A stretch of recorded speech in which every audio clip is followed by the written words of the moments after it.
Oke,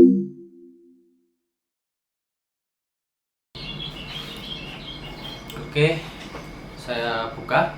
Assalamualaikum warahmatullahi wabarakatuh. Selamat sore, salam sejahtera bagi kita semua. Sebenarnya saya ingin mengucapkan kembali terima kasih kepada Bu Laksmi dan segenap tim asisten praktikum Fisiologi Hewan Air 2020 untuk pembuatan dan penggagasan video kali ini.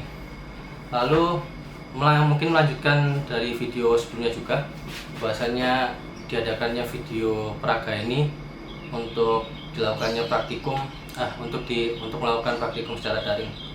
Dan mungkin langsung saja agar meneruskan video, kita masuk ke materi.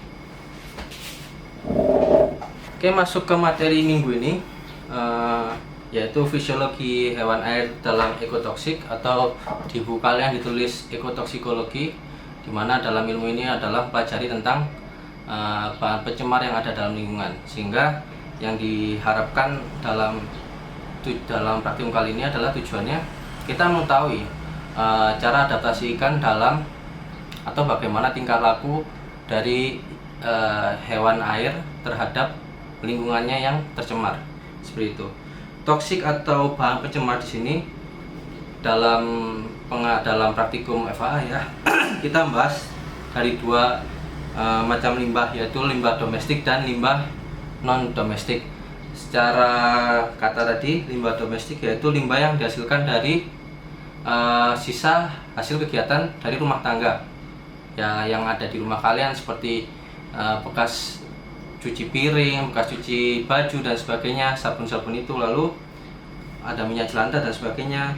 Lalu di limbah non domestik sebaliknya, yaitu sisa-sisa kegiatan yang mungkin tidak atau jarang ditemukan di rumah-rumah kalian. Jadi limbah non domestik ini biasanya ditemukan hasil dari kegiatan industri ya. Jadi seperti dari hasil kegiatan yang ada di pabrik, lalu kegiatan budidaya, bahkan kegiatan pengolahan, dan juga yang ada di luar, dan mungkin sifatnya sangat-sangat bahaya juga ya kalau masuk ke lingkungan, sampai masuk ke lingkungan perairan seperti itu. Nah, adanya toksik dalam perairan menyebabkan perubahan fisika, kimia, hingga biologis. Karena kita berbicara tentang lingkungan, sehingga tiga faktor seperti fisik, kimia, dan biologis otomatis sudah pasti terpengaruh kalau ada yang salah dengan lingkungannya. Otomatis bahan pencemar ini bahan yang tidak diinginkan oleh lingkungan, yang dapat mengaruhi tiga faktor itu. Di faktor biologis atau organismenya, pengaruh bahan pencemar di perairan ini dapat bersifat dua, yaitu akut dan kronis.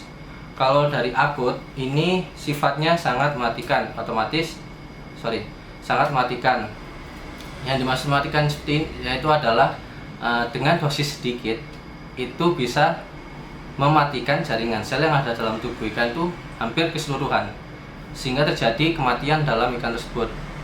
Nah, tapi tidak mesti harus dalam dosis yang banyak juga, dosis yang sedikit. Bahkan kalau memang dosisnya banyak tapi langsung menyebabkan ikan itu mati, ya tentu saja dianggap akut. Jadi yang disebut akut ini adalah bagaimana matinya jaringan itu, cepat atau lambat. Nah, kalau tadi yang cepat, sekarang yang lambat itu ada yang disebut dengan kronis. Nah, kronis ini itu bersifat bukan lambat. Istilahnya lambat karena tidak langsung mati. Yang dimaksud lambat di sini adalah kematian jaringan jaringan sel dalam tubuh ikan itu enggak seluruh tubuhnya. Pengaruh atau dampak dari pencemar itu yaitu kronis sifatnya. Jadi matinya perlahan, bukan mati sih. Jadi ada yang terganggu dalam fisiologi hewan tersebut. Bisa saja cara adaptasinya dengan lingkungan akhirnya berubah. Mungkin yang awalnya di suhu berapa, dia karena tercemar bahan ini, akhirnya dia mencari tempat yang lebih hangat mungkin, atau mungkin bisa saja seperti itu. Lalu ada juga pertumbuhannya berhenti karena mungkin kita tadi bicara tentang kematian jaringan sel ya, karena terkena limbah yang cukup kronis, limbah yang efeknya cukup untuk mematikan jaringan sel sebagian dari ikan. Akhirnya ikan itu gagal untuk tumbuh dengan maksimal. Lalu juga bahkan di sini juga disebutkan dapat mengganggu reproduksi dari ikan tersebut, sehingga menurut saya ini sangat berbahaya ya kalau kita berbicara tentang bahan pencemar lingkungan. Jadi mungkin kalau misalnya bahan pencemar tadi mau domestik bahkan non domestik, kalau masuk ke perairan sebaiknya diolah dulu, jangan langsung dibuang. Jadi mungkin kalau pabrik nggak bisa ngolah, ya mungkin dari kalian sendiri dari rumah ke rumah mengolah limbahnya sebelum dibuang.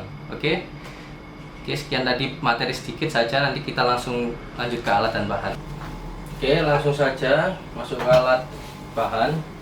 Pertama ada alat, yaitu akuarium, terus termometer batang, ada pH pen,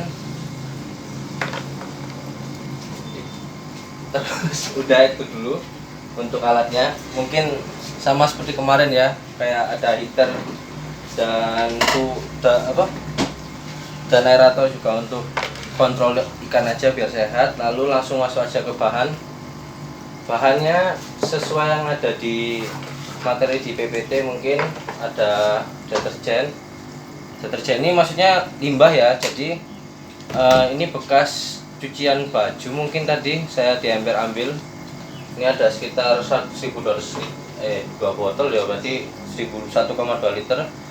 Serta minyak jelantah, sebenarnya nggak jelantah banget soalnya ini ada campuran minyak baru juga. Terus ada pestisida ya, atau yang kalian kenal biasanya buat bunuh nyamuk ya. Kalau kita butuh bahannya itu pestisidanya, jadi istilahnya insektisida yang nanti kita berikan sebagai pencemar di akuarium atau di lingkungan ikannya. Ini pakai merek Nodia. Oke, langsung saja mungkin cut. Oke, jadi sebelum masuk ke semua perlakuan yang lain ya, seperti penambahan larutan yang lain, kan ada kontrol biasanya ya, setiap praktikum. Kontrol ini bisa pakai data BOP sama data suhu yang di praktikum sebelumnya atau yang ada di teknik lingkungan abiotik ya, praktikum adaptasi lingkungan abiotik. Nanti bisa dilihat di situ. Sekarang langsung aja masuk ke perlakuan deterjen. Oke, langsung saja masuk kerja. Sekarang sudah kedatangan Mas Eki. Jadi untuk volume di akuarium ini sebenarnya sekitar 1600. Cuman kan nggak mungkin di benduan kalau untuk nampung ikan. Jadi mungkin dipakai 3/4 ya, jadi sekitar 1200. Jadi kita ngecarin dulu, deterjen dulu ya Mas. Deterjen dulu 1200 di 50% sama 25%. Kita masuk ke pengecaran. Jadi kalau kita bikin 1200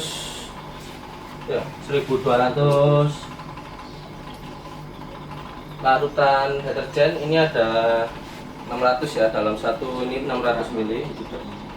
Jadi masukin air langsung. Ini 600 ml air. Karena kita bikin 50% dalam 1200, maka 50% dari 1200 juga 600 ml. Kita masukin sampai 600. Sampai kayak 600. Tadi itu ada padatannya, jangan saya masuk ya. Jadi kita butuh bahannya saja, larutannya saja. Tadi padatannya itu mungkin sisa odol saya sikat gigi. Tapi beneran itu, karena ini kan gabungan antara deterjen, pokoknya limbah-limbah rumah tangga seperti bekas sabun, odol dan semuanya saya campur. Saya nggak tahu kepekatannya berapa, tapi yang jelas ini limbah lah seperti itu.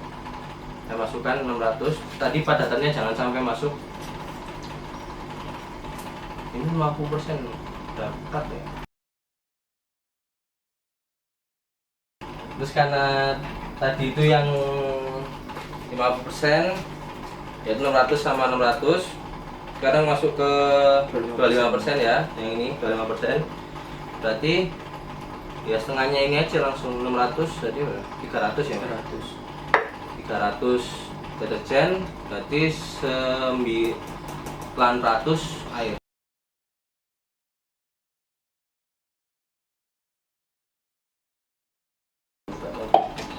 Oke. pekat ya, kita sudah lihat perubahannya pekat video sebelumnya.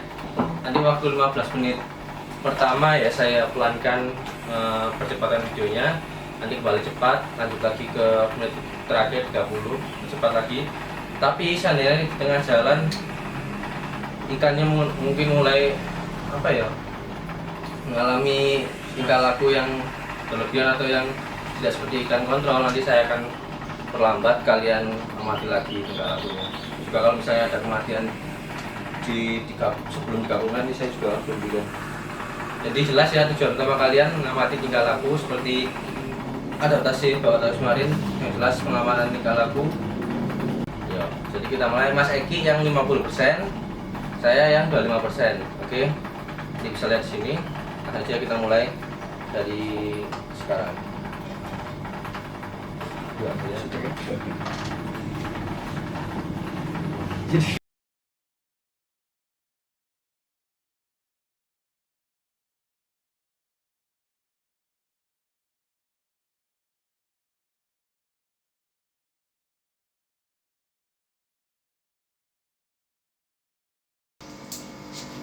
baru sampai menit ke berapa Mas?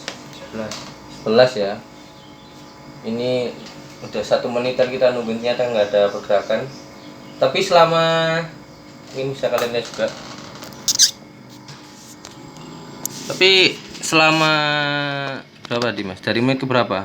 Dia itu menit ketiga turun naik, tapi BOP nggak dibuka, hanya saja turun naik. Mungkin karena kepekatan itu ya. Mungkin sekarang dicek aja Mas, mati apa enggak ini. Pakai ini diangkat aja, mati kayaknya tuh. Ini yang 25% mungkin. Kalau biasanya itu di luar cairan ada pekat.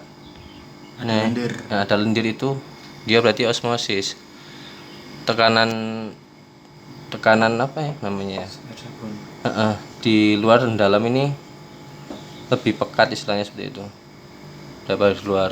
Terus jangan Mas, sini kalau sini dulu aja apa yang 25 sama mungkin yang sama mungkin yang 50% juga sudah mulai osmosis. Jadi mungkin ini sudah mulai diam dari menit ke 10 mungkin tadi ya, dan keadaan kan tidak melakukan pergerakan, juga tidak melakukan BOP. Kalau BOP udah nggak terbuka mungkin dari menit 5-7 menit tadi awal. Oke, sekarang kita ya, ini suhu untuk pencampuran air dengan air sabun dengan 25%. Jadi bisa dilihat suhunya masih 32.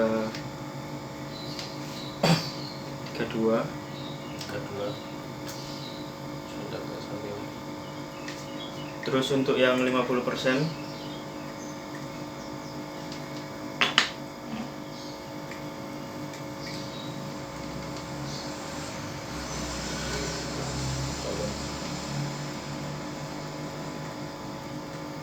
tiga. Taruh pH masuk ke DC. Oke. Jadi tadi sudah pengukuran suhu, sekarang masuk pengukuran pH menggunakan pH pen di 25%, di lautan 25% ini ada 7,5 ya pH-nya ya. Terus yang 50% itu pH-nya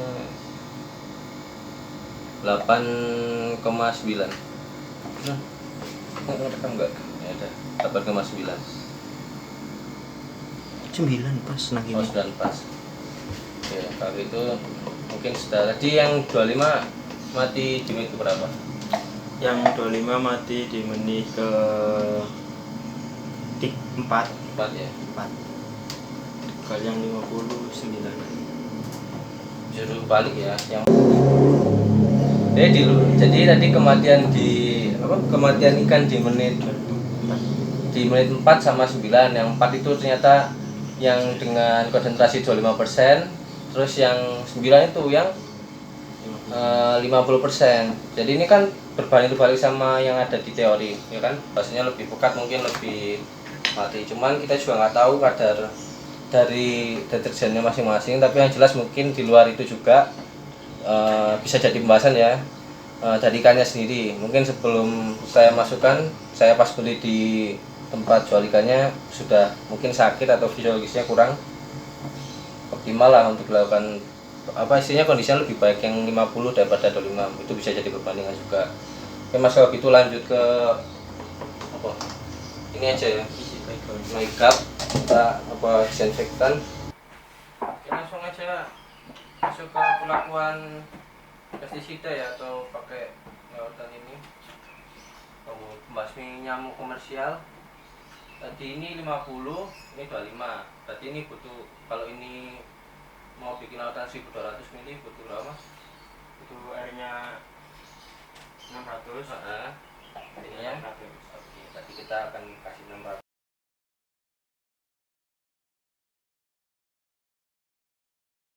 Kalau ini 600 untuk 50, berarti 25%-nya berapa mas? 5%-nya tadi airnya 900, Pestisidanya? airnya 300.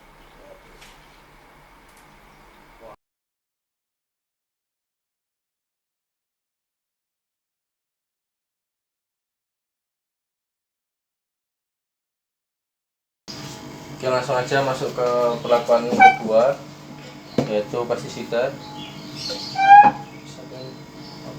Nanti kita mulai ketika ikan sudah, maksudnya mulai menghitung BOP ketika ikan sudah masuk ke akuarium.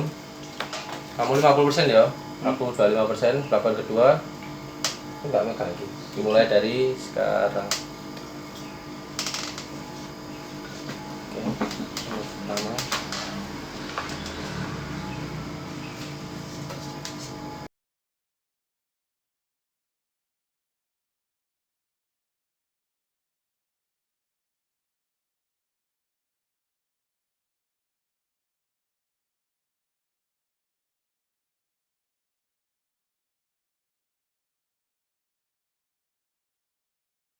Jadi untuk yang 50% kan saya ukur suhunya.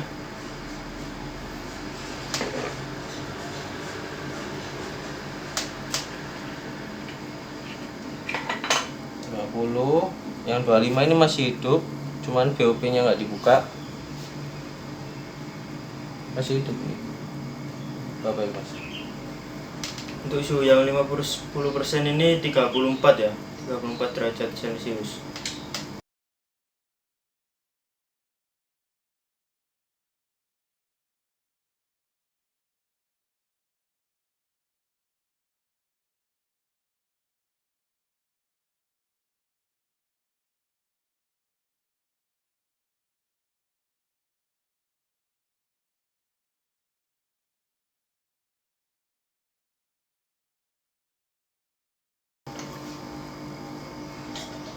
Oke, menit menit ke-6 yang 25% juga sudah mulai mati, sudah tidak bergerak, tidak melakukan BOP.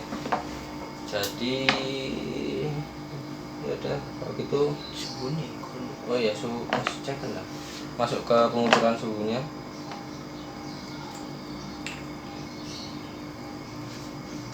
oh 34. Sini. Yang 50% sudah, sekarang yang 5%.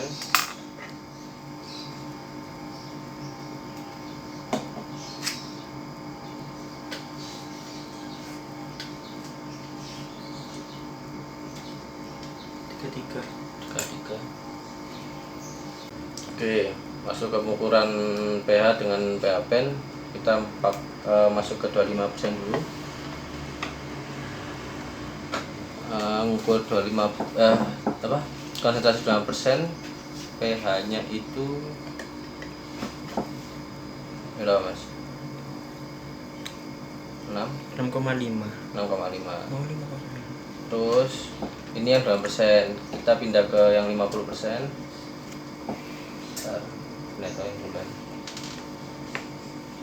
Pindah ke yang konsentrasi 50%. Langsung aja.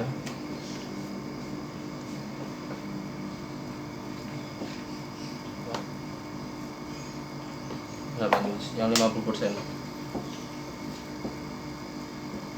Jadi pH yang 50% 5,9. pH yang 50 persentase 50% 5,9 ya untuk perlakuan pestisida.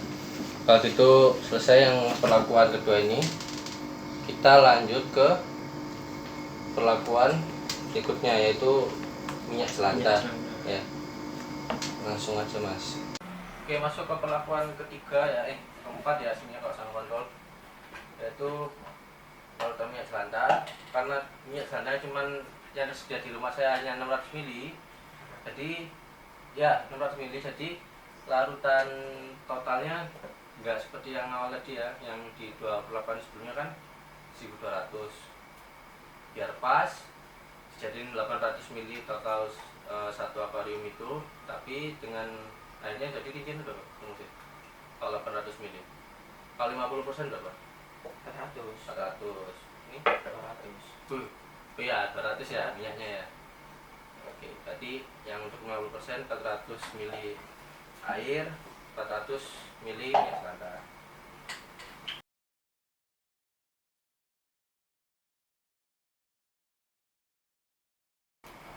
Terus untuk yang 25% berarti 200. Terus airnya 600.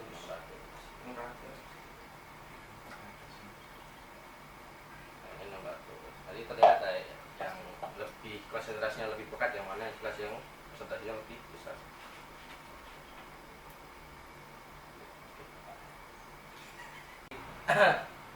Masuk ke perlakuan ya, memastikan ya mas. Oke, mulai ketika ikan masuk sudah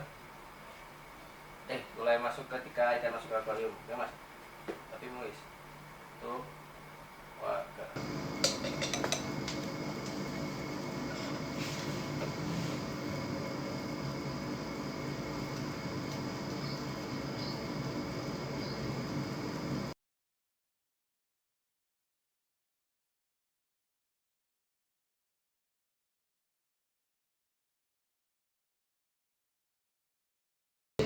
Ini masuk ke menit 14. Yang punya saya yang 25 konsentrasi 25% itu sudah mati dari menit keempat.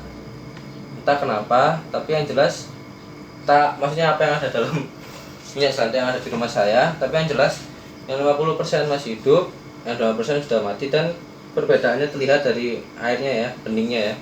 Bening 60, kita nggak tahu ada apa isinya, tapi jelas ini sudah mati duluan. Di samping itu juga mungkin kita kembali lagi juga ke kondisikan mungkin. Sekarang masuk ke menit 15 ya. Kalian sudah mulai mengamati 1 menit berikutnya, silakan amati tingkah laku. Ini juga bisa dijadikan bahan post test. Logisnya ya, kalau dari praktikum di tahun-tahun sebelumnya, seingat saya itu emang kalau perlakuan minyak selanta ikan nggak ada yang mati sebenarnya, cuman hanya saja kesusahan mencari kesusahan apalah kira-kira. Kalau dengan keadaan seperti ini, apa yang menjadikan ini kesulitan ketika kalian tahu permukaan dan dasar ini sudah berbeda kepekatannya, kira-kira apa yang terjadi? Mungkin itu nanti bisa jadi bahan post test. Tapi ini nggak tahu yang 5% kenapa mati duluan. 1 menit mas, 15 detik mana ya, 20.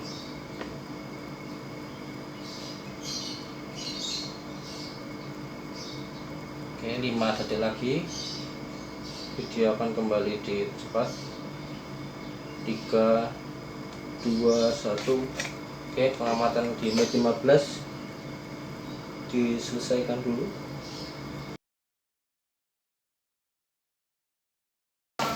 Oke, 1 menit dari sekarang ya. Sekarang menit ke-9, pengamatan di menit 30 dimulai.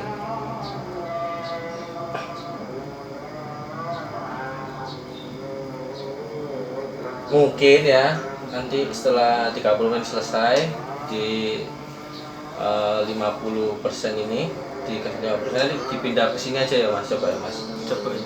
karena mungkin ini Soalnya tadi kan ikannya waktu yang 25% dimasukkan itu mati. Jadi kita coba yang ikan 50% dimasukkan ke 25%. jadi kenapa gitu, mungkin kita juga ada kesalahan dalam nyampur ini ya, karena ini jelas berbeda. Jadi seharusnya yang diinginkan ya seperti ini, Yang 50%. jadi bawahnya jernih. Ini nggak tahu kenapa ada ini, mungkin tadi kita salah nyampur atau mungkin memang dari minyaknya. Makanya kita tes coba ikannya masukin di sini apakah juga ikut langsung mati, terkolaps. Berapa detik lagi? Rombolo. 20 detik. Gimana?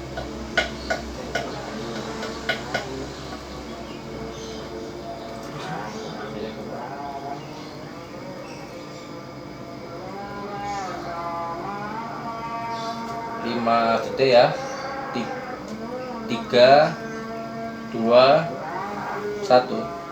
Oke, coba sekarang pindah ke 25% tapi dengan keadaan seperti ini medianya. Mungkin dia lebih pekat.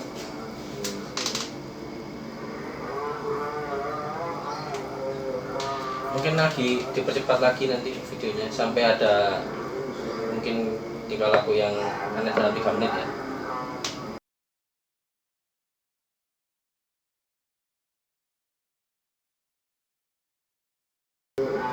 Oke, mungkin ini masuk menit ke 2 menitan lah. Ternyata benar, di 2 menit awal ikan sudah mulai kolaps mungkin ya, sudah mulai pingsan juga. Masih ada BOP, mungkin habis ini sudah lagi mati yang 25% ini. Cuma yang jelas sudah ada mungkin kesalahan kita juga dalam praktikum ya, karena yang diinginkan sebenarnya seperti ini, beningnya di bawah, tapi entah ini kenapa bening di bawah seperti ini, mungkin tercampur sesuatu mungkin pas awal itu. Yang jelas mungkin langsung aja mas, kita ukur pH nya aja sama suhu. Jadi kita ukur suhu yang 25% ya untuk minyak jelantah. Jadi nanti dimaklumi mungkin hasilnya yang jelas. Tapi ini dua-duanya minyak jelantah. Hanya saja nggak tahu yang ini ada apa, mungkin terakhir tadi bekas nggak tahu goreng apa di bawah. Nggak tahu, yang soalnya beda mas Asiki. Aku juga heran kenapa. Ya ini untuk yang 25% suhunya 34, yang 50%. Ingat ya dari awal perlakuan tadi, Mas Eki 50, aku yang 25 selalu gitu. Jadi aku akuarium ini, Mas Eki yang ini 25, 50. Ya Urutannya jadi seperti itu. jadi sama suhunya 34 derajat Celcius buat 25% sama 50%. Mungkin bisa dilihat dari pH ya Mas, untuk membuktikan ada campuran yang lain di sini atau yang enggak sama yang ada di sini. Dari yang 50 aja dulu. Yang seharusnya kita harapkan.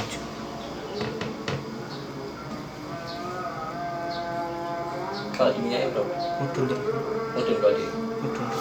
kalau di minyaknya turun. Kalau di airnya naik. Jadi pengukuran pH di sini juga cukup sulit ya, karena kita bilang media ikan sebagai tempat hidupnya yang sebenarnya, karena ada perbedaan pH. Di minyak itu lebih asam atau lebih ke bawah atau di 6 ke bawah lah, tapi untuk di airnya kembali netral lah. Ketika kita dilihat ikan berada di airnya, jadi kita akan mengukur pH yang ada di airnya aja. Kalau di airnya berapa mas? 7 kilo Masih turun 7,3. 7,3 ya di airnya. Sama halnya di air 25. Jadi nanti tolong diperhatikan airnya saja, yang saya ukur airnya, bukan minyaknya.